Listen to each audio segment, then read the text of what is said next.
mga kumari ako na gumaling dito sa palengke.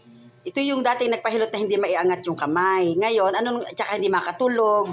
Ngayon, Nakatulog na ako, nakakain na ako, na ano-ano ko na rin. Kamay ko. maganda na ang aura niyan. Dati, Yung 1 taon niya na ganyan na no? Dati hindi mayan yung kamay mo. ako din, pareho rin kami. Ang problema naman niya, hindi niya pero nakataas niya. Sabi ko, balikan naman tayo. Sabi ko, unti-unti makinis ko na rin. Oo. Hindi na siya, nung una siya makain, hindi Tulog. Ngayon, sarap na ito, tinangayin mo lang siya ng isa.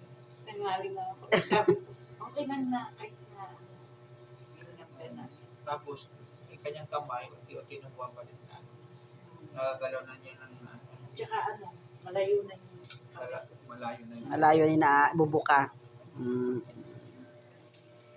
Kaya pala namumugto na yung mata nyo kasi sa tulog. Sobrang tulog naman ngayon.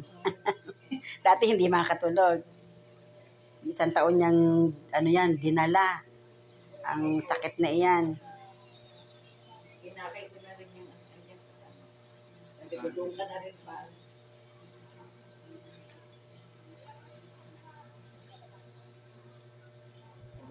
Dalawang hipo pa. Unang hipo pa lang, no? Tsaka pula na yung mga ko. Dati, parang naninilaw. Tsaka, mamagay.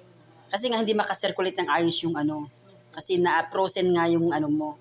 Sa yung yung iba, mababalik sa dati, wala na yung mga activity. Kasi nga nagbarado kasi ugat niya eh. Babalik na ulit sa normal yan. O siya.